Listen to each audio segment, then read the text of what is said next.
si existe una cultura de la pobreza. Bueno, creo que la discusión que se ha dado entre el planteamiento de que si existe una cultura de los pobres y que Brzezinski veía el tema de los mecanismos de humanización frente a la posición de Pina, que ha dicho que no está de acuerdo porque puede ser una situación que cambie, ¿no? Y además la apuesta de Brzezinski también, ideate de cuarto mundo, ¿no? Es actuar todos por la dignidad, que ese era un dato que me faltaba.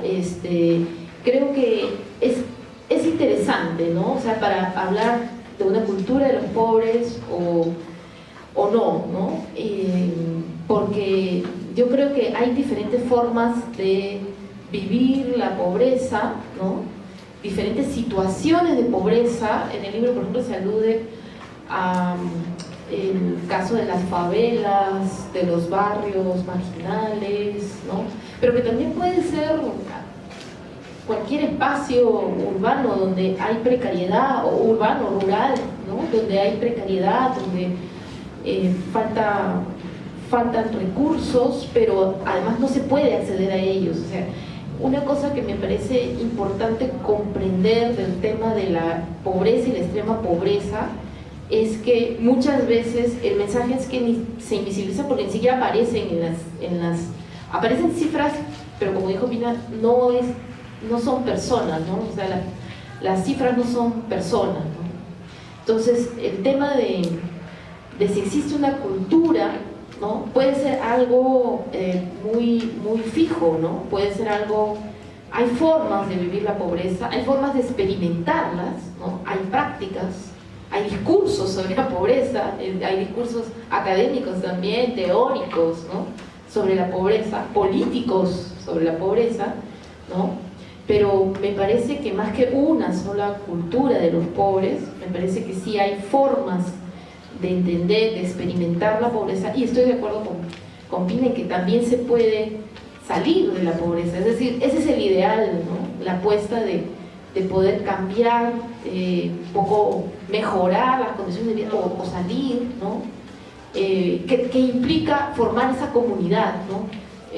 Brzezinski, a través de la voz de los autores de los textos en el libro, lo que señala es que la reivindicación de los derechos como colectivo, no individuales, dice, ¿no? Por eso habla también de la violencia, algo muy puntual, ¿no? Que efectivamente se vulneran los derechos, ¿no? Y se ejerce violencia en estas personas, digamos, ¿no? Y que todos somos parte de esa violencia, ¿no? ¿Cómo podemos? ¿Cuál es el reto? De los investigadores sociales, sí. Bueno, lo había repetido, lo había dicho ya, ¿no? Esto el cruce de saberes me parece importante porque además algo que no me dio tiempo de decir o de enfatizar es las diferentes formas de las actividades que realiza ATD, y que la presentación, el prólogo es de Miguel Ángel Estrella, ¿no? Que es una persona que sufrió el periodo de la violencia durante ¿cómo se llama? El plan Cóndor, ¿no? El plan Cóndor, ¿no? Fue torturado incluso, ¿no?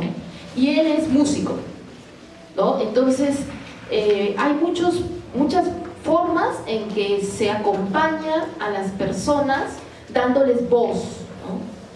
Creo que eso es un mensaje importante, ¿no? Dar la voz a los que no tienen voz, que ya es una escuela. Y cuando se mencionaban las rememoraciones o referencias, bueno, teóricas, analíticas, se menciona a Edgar Morán, a mí me recordó mucho el pensamiento de Paulo Freire, ¿no? El de la pedagogía de los oprimidos, ¿no? Pero también recordando que quisiéramos que todos los vínculos fueran de igual a igual, ¿no?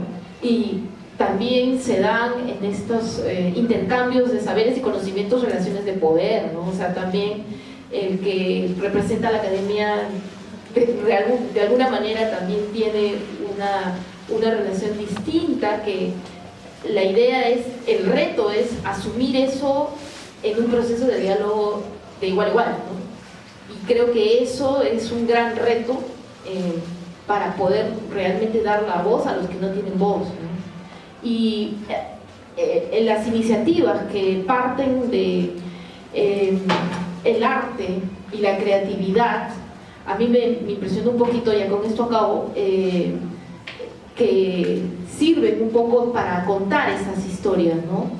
Y para recuperar la voz de estos actores.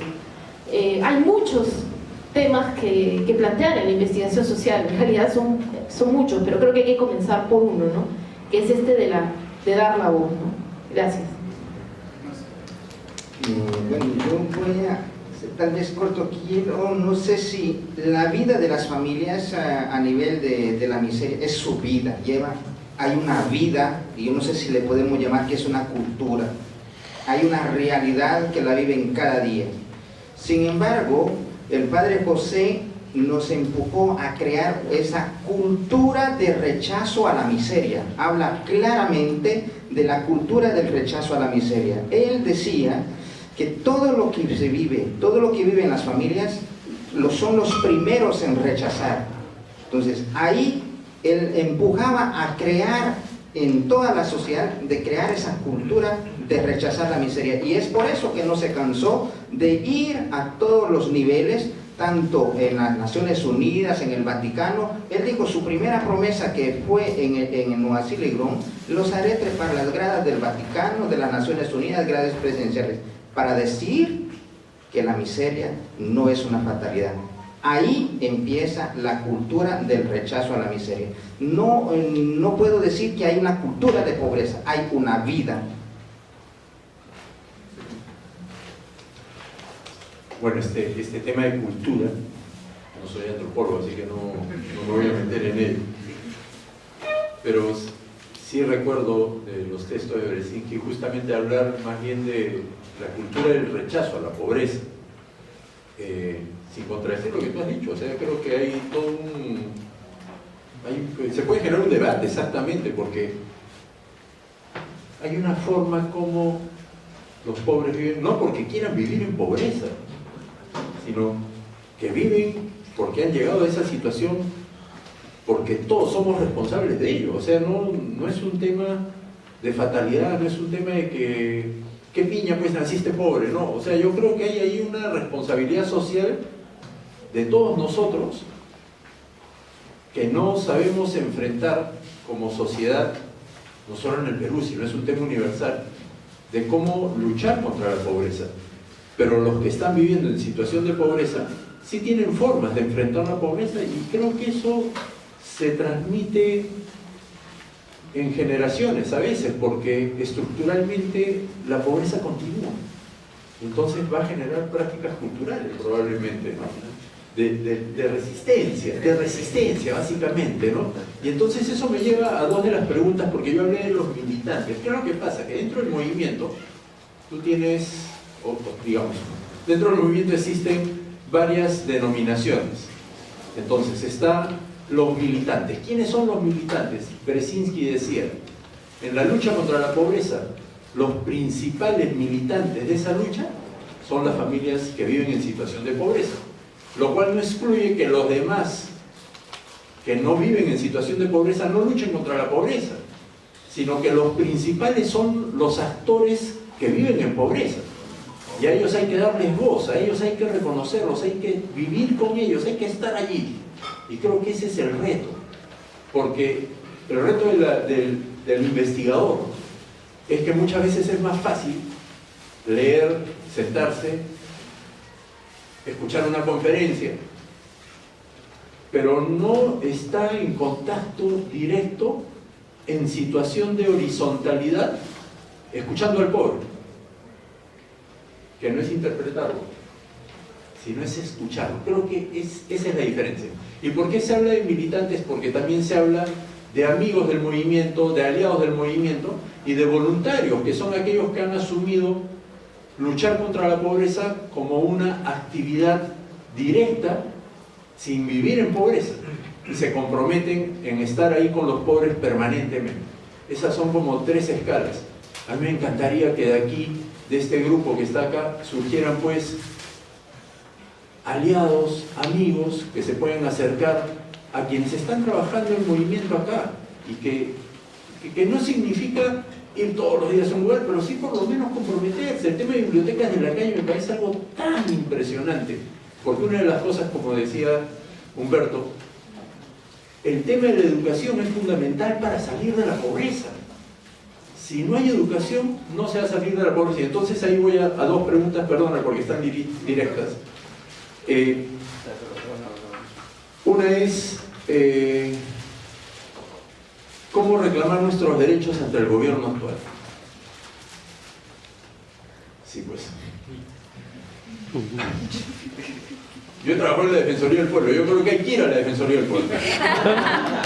Hay que ir a la Defensoría del Pueblo. O sea, más allá de si estoy o no de acuerdo con quien está actualmente como defensor del pueblo, pero sí creo que hay que forzar que una institución que debe proteger derechos humanos cumpla con su rol. Y eso depende de la exigencia que se tenga sobre esa institución. Y eso es una responsabilidad de todos. Pero ¿qué ocurre? Que las personas que viven en situación de pobreza no se sienten acompañadas, no se sienten fortalecidas en hacer eso. Y entonces, ¿qué es lo que queda? Hay espacios. Las iglesias, el propio movimiento ATD Cuarto Mundo. Yo creo que hay que juntar. Yo me acuerdo mucho de bueno, Pina tiene que acordarse también de esto, los comedores populares, las organizaciones de mujeres, cómo fueron surgiendo en esa lucha por reclamar sus derechos. Y creo que eso es fundamental. Y lo otro es cómo evitar estos vacíos en la formación y protección de sus propios derechos cuando las organizaciones políticas los convierten en militantes de las propias organizaciones, más que militantes de la lucha contra la pobreza. Sí, pues, ese es un drama de los pobres. Son utilizados, son manipulados. ¿Cómo se evita eso? La educación, bibliotecas de la calle, el trabajo cooperativo con ellos. Eso es fundamental. La educación es lo que yo creo uno de los pilares fundamentales para salir de la pobreza. Cultura de la pobreza obviamente no tiene sentido, no hay cultura de la pobreza, sino si hay culturas de los pobres. Eso sí lo podemos decir, lo podemos hablar rápidamente, pero no hay una cultura de la pobreza y eso sería grave defender este punto de vista. Pero a partir del momento que hay pueblos, que hay realidad humana de pobreza identificada con algunas características internacionales, etc., como no habrán culturas me parece importante.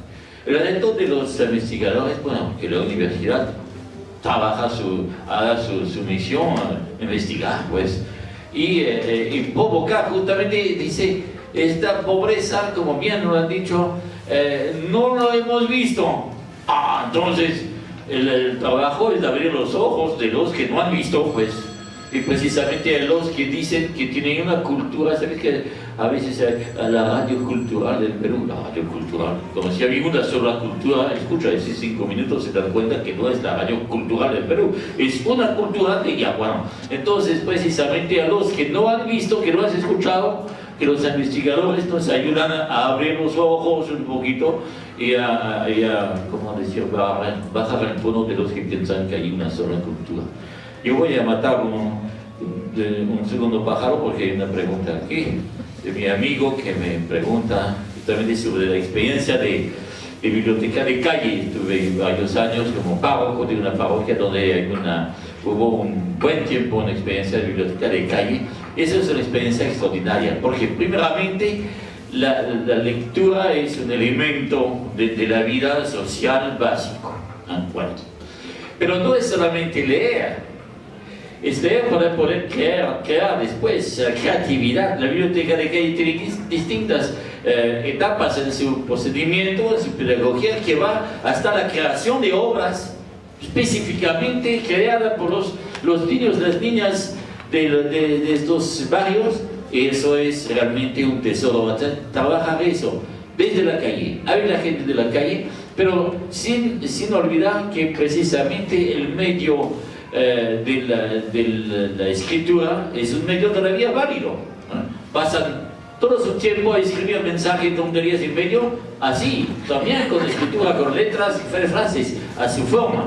Entonces, eso me parece que la biblioteca de calle es un soporte pedagógico que merece ser más desarrollado, porque es un factor de socialización, de expresión, que es muy claro para mí.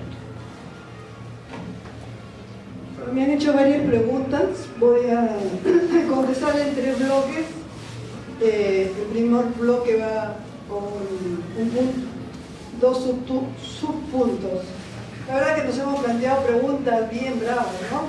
Y el día de hoy, y creo que nos vamos a llevar la tarea para la casa. ¿Está? ¿Una pregunta más? Madre mía.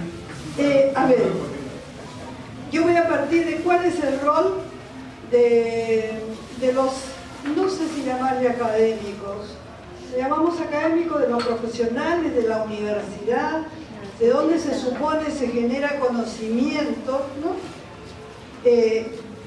Yo pienso que la gran tarea de quienes trabajamos en las ciencias sociales, que son las ciencias que nos pueden dar luces sobre cómo se vive y cómo convive hombres y mujeres en sociedad, en sus diversas dimensiones, incluida la psicológica. Yo creo que tenemos que reforzar un aspecto cualitativo que nos lleve a conocer, comprender, entender la realidad de la mayoría del país que vive en situación de pobreza, que pueden ser situaciones de varias gradantes, como el arco iris, que puede ir desde la extrema pobreza a menor pobreza, que eso probablemente nos diferencia de Europa. Aquí no vamos a encontrar también, pero no es el pobre que vive abajo del pueblo. Son mujeres y hombres que mayoritariamente, por ejemplo en las ciudades, han construido su vivienda, han puesto el agua, el desagüe, han inventado su puesto de trabajo. Entonces hay una diferencia también de volumen, no sé cómo decirlo, distinta de pobreza. Entonces creo que una responsabilidad es una responsabilidad de las ciencias sociales por un aspecto cualitativo para comprender, conocer, entender cuáles son los valores, los comportamientos, los aportes, los sueños, las esperanzas, en qué se gana la vida, las situaciones de empleo y de trabajo de esas personas que viven en situación de trabajo, también cuáles son sus defectos y sus virtudes, porque la experiencia pastoral, la experiencia de trabajo nos habrá hecho conocer virtudes y defectos, y todo eso es cultura. Lo que pasa es que no hay una cultura de los pobres, sino hay una diversidad de formas de comportamiento. Si yo soy amazónico, si soy andino, si soy costeño, si vivo en situaciones... Entonces no es que el pobre europeo es igual que el pobre que vive en San Martín de Porres, ¿no es cierto? Entonces por eso es que no hay que cosificar la cultura de los pobres. Cuando yo empecé sociología, leíamos 2 libros que se llamaban La cultura y la pobreza, la familia Sánchez, que era de un antropólogo norteamericano, Lewis, que lo que hacía era presentarnos los aspectos más negativos de los migrantes mexicanos. A mí no me interesó eso, porque no me ayudaba a entender por qué la gente vivía así.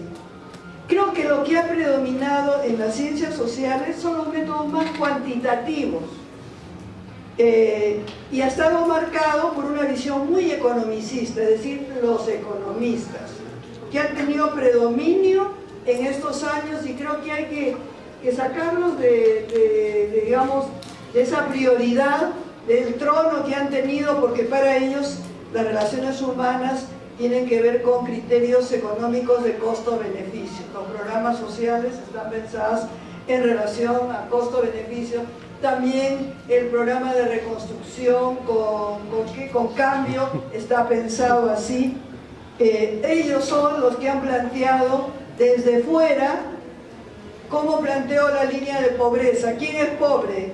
¿El que tiene tal calificación o no?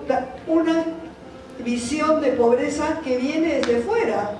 Yo creo que no nos ha permitido, sino otra cosa que hablar todos de pobres sin saber de qué estamos hablando. Y un antropólogo mexicano también decía, no me acuerdo su nombre ahora, que eso es muy peligroso porque desde fuera se define qué es pobreza.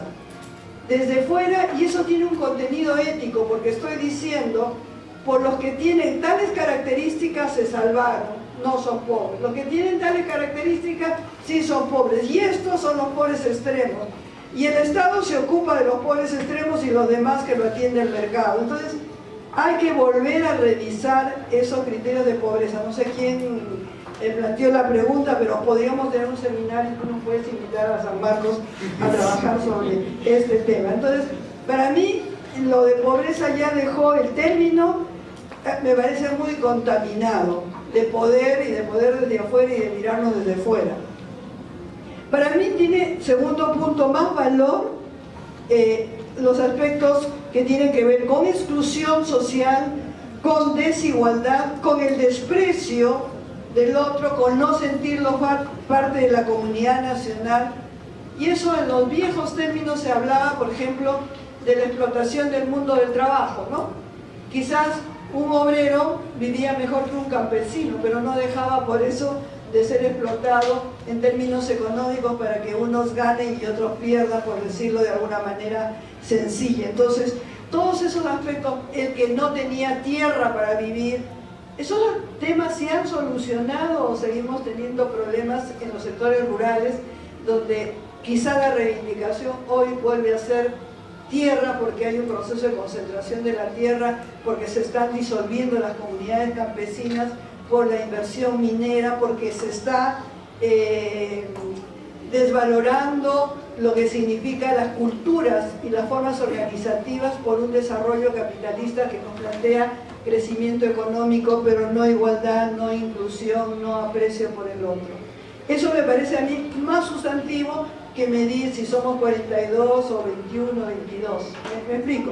Y en relación a la educación, yo tengo también, no tengo mucha simpatía cuando se plantea la educación resolverá los problemas, porque me pregunto, cuando se habla de educación, ¿de qué se está hablando? Es que cuando vas al colegio, cuando aprendes a leer, cuando llegas a la universidad, o se está entendiendo a la educación como la capacidad de entender la realidad, de transformarla, o sea, ¿cuál es el contenido?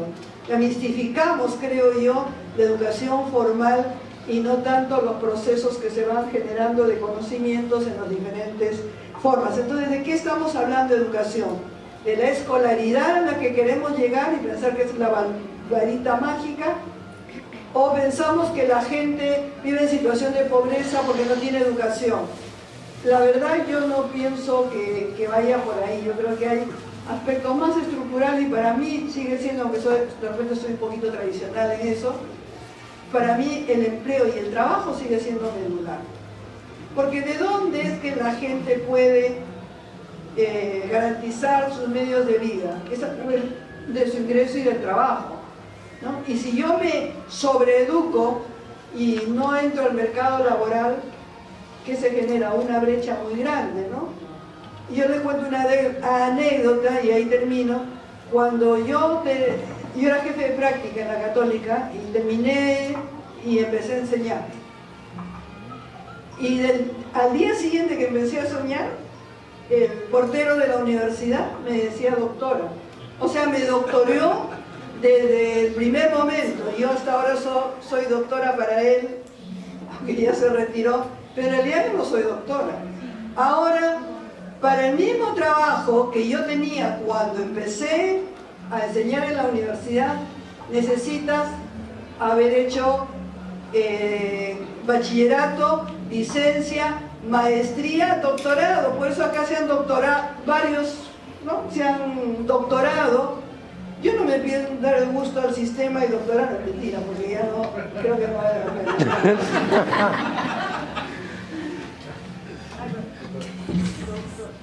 Bueno, como dicen, la cultura es la casa en que uno vive, ¿no es cierto? Es decir, todo eso es la cultura. Y el asunto y el problema, y lo que seguramente afirmó Brzezinski, es que hay casas distintas. Y por tanto hay también códigos distintos y formas distintas de verse a sí mismos. Y el problema está en que estamos en culturas diferentes. Y entonces, como aquí, y eso lo hago ligando con la siguiente pregunta, los desafíos de los investigadores. Tú, cuando sales de una universidad o estás en una universidad y eres sociólogo, antropóloga, y defines y determinas qué es y a quiénes vas a investigar, estás en el problema de que vas a pasar de una cultura a otra y que posiblemente tus códigos son distintos a la otra cultura. Entonces tu aprendizaje no solamente tiene que ser el del otro o el de la otra, sino que además tienes que responder a una pregunta que te van a hacer, inevitablemente. Muy bien, pero ¿yo qué tengo que ver en esto? Cuando vas y le tocas la puerta a un campesino o una campesina o a un habitante de un barrio marginal de la ciudad y le preguntas algo, o a alguien que somos más o menos iguales, en realidad somos bien diferentes si hablamos en términos culturales unos de otros. Hay una serie de fronteras entre nosotros que tienen que ser superadas, ¿no? Pero eso no es solamente una tarea de las ciencias sociales, es una tarea de las políticas públicas en general y especialmente de aquellos que estamos en una situación mejor, aunque eso tampoco deja, como ha dicho Pina, a los otros en situación de pasividad. Brzezinski no idealizaba a los pobres, una de las cosas que él decía es: al lado de un pobre siempre hay otro más pobre que él, ¿no? Siempre hay otro más pobre que él. Entonces allí también, en el mundo de lo que podríamos llamar la pobreza, hay desigualdad y hay injusticia, por supuesto, ¿no es cierto? Entonces todo ese embrollo es lo que tenemos que entender, digo, si es que queremos obedecer a uno o responder con cierta eficiencia a los retos que nos plantean las ciencias sociales en nuestro mundo de hoy día. Gracias. ¿Qué relación existe a nivel filosófico y práctico entre el padre José y el padre Gustavo Gutiérrez, teniendo en cuenta la teología de la liberación? No sé si o lo dejamos. Creo que muchos aquí en la mesa pueden contestar. Uno, el padre Gustavo Gutiérrez, bien amigo de muchos de nosotros aquí, es un teólogo. Y el padre Józef Brzezinski no es un teólogo. No digo que no ha practicado teología, pero no es su especialidad. O sea, obviamente hay, como decir, no podemos hacer una equivalencia. Lo que es cierto es que los dos fueron personas que desde su fe han observado y han sido convencidos que el hombre es complejo y que la pobreza no es una fatalidad, eso es algo que es en común entre los dos, y que las soluciones para resolver la pobreza, diciendo la cosa mala, hasta el momento de hoy nada está adaptado. Eso puede ser que haya una cosa común. Lo que me parece muy importante es que prácticamente son de la misma generación. Gustavo nació en 25, 26 y el otro en 17. A mi parecer se han encontrado algunas veces, pero no hubo una amistad grande. Pero ellos han vivido en un contexto del siglo XX lleno de cuestionamiento, como bien lo dijo el hermano, especialmente Europa, que estaba satisfecha de sus 30 gloriosos años, y ahí hay pobreza. Y al mismo tiempo, Gustavo decía la misma cosa en América Latina. Entonces, ahí me parece que esta coincidencia vale un trabajo, tal vez, de investigación, pero sobre todo reconocer que ellos son voces de los que no tienen voz, hasta el momento de hoy, y merece por eso un gran respeto. Al contexto de eso, yo me arriesgo para decirlo, es también la incapacidad de la Iglesia de esta época de tomar en cuenta los elementos del marxismo, que estaba trabajando justamente algunos elementos. Obviamente los dos han encontrado en el marxismo algunos elementos favorables para la reflexión, y a los dos recibieron el castigo de decir ustedes comunistas, lo que es absolutamente falso en los dos casos. Pero ellos han permitido precisamente que una forma de marxismo radical no nos venga a invadir la mente y aseptizar la gente, porque ahí el término de cultura es una investigación bien peligrosa en el marxismo. Precisamente creo que ellos han permitido, frente a una fuerza marxista, de tener algo específicamente que podría decir que la Iglesia Católica ha trabajado hasta el día de hoy y que falta trabajar mucho más. Bueno, yo contesto eso, pero creo que Pina sí. No, a mí me gustaría decir algo porque yo he crecido formada por la teología de la liberación, como también Silvio. Somos de la misma fuente con otros, y yo sí creo que hay una diferencia, que es Gustavo es latinoamericano y peruano, y el padre José es europeo, polaco-español, y creo que eso hace, digamos, que tengan lecturas distintas de la realidad, y la de Gustavo es una lectura latinoamericana y peruana de manera particular.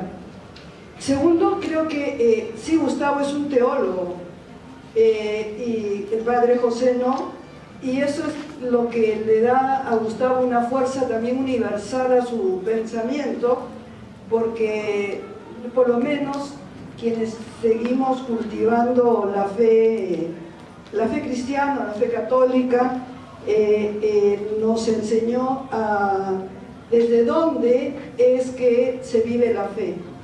Y eso es clarísimo, que es entender que hay una sola historia, comprender que somos hijos de un solo Padre, comprender que tuve hambre y me diste de comer, tuve sed y me diste de beber, que hay mandatos fundamentales, que llegará a lo que nosotros creíamos que era el tiempo final, y nos juzgarán por lo que hicimos, porque podemos comprender lo que es la epístola de Santiago, cuando se dice que la fe se reconoce en las obras, y que los demonios también dicen que existe Dios, pero que la fe, los que tienen fe, se demuestra en las obras. Entonces pone muy alto digamos, la comprensión de lo que es vivir la fe.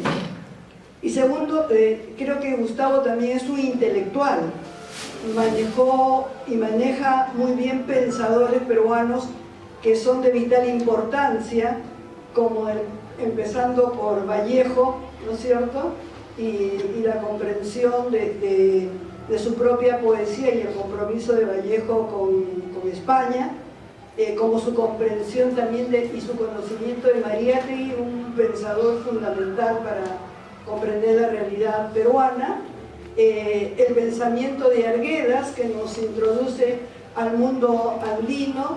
Entonces creo que es además un intelectual peruano, pero creo que ante todo Gustavo, y no sé si Silvio estarás de acuerdo conmigo, Pero Gustavo fundamentalmente es un pastor, ¿sí? No es un intelectual, no es un teólogo, sino que siendo intelectual y teólogo, fundamentalmente es un pastor que busca, contribuye a que las ovejas, digamos, puedan encontrarse, ¿no? Y creo que muchos de mi generación, sean creyentes o no creyentes, le deben a ese pastor una adultez como la nuestra, donde seguimos afirmando compromisos y también preocupaciones, porque quizás estamos viviendo en un mundo donde hay más, ¿cómo se dice? Más que certezas, tenemos preguntas. Y tenemos que afirmar esperanzas en situaciones que son más bien de desesperanza, ¿no? No es lo mismo ser creyente hace 30 años, donde todo parecía que caminaba así, ¿no? Bien, la iglesia, la política, etcétera, que ahora. Entonces, creo que sigue siendo meritorio para Gustavo que nos siga inspirando en ese camino a muchos. Digo creyentes y no creyentes, ¿no? Bueno, disculpen pero me pareció así provocadora la pregunta.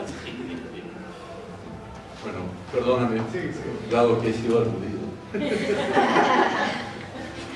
Yo creo que hay dos vertientes digamos, creo que Gustavo Gutiérrez, la reflexión que hizo, no solo él, sino varios que están en la teología de la liberación, fue permitir que los sacerdotes, las comunidades religiosas, reconocieran, para quienes somos cristianos, a Cristo en el más pobre y convivir con Él. Yo me acuerdo mucho de Lucho Sauto y todo lo que era la pastoral obrera y metiéndose a trabajar con los obreros en las empresas, o quienes han estado haciendo trabajo de campo en las comunidades más pobres, religiosos y religiosas. Eso es lo que hacía Bressin. Es meterse a vivir con el pobre, acompañarlo desde la pobreza, pero no para darle, ay, qué pena, eres pobre. No, era vivir con él y ayudarlo en su lucha. Y creo que esa reflexión de la teología de la liberación permitió que en América Latina se luchara contra la pobreza. Creo que allí hay un tema para desarrollar mucho más sobre lo que hizo Brzezinski en Europa, porque era una especie de mestizo europeo. Nació en Francia, de padre polaco, de madre española. Después de la Segunda Guerra es una mezcla. Pero eso es lo que tenemos en nuestro país también, es una mezcla. Entonces ahí hay, mañana es pasado el censo, tendremos que ver qué sale de las preguntas que están planteadas.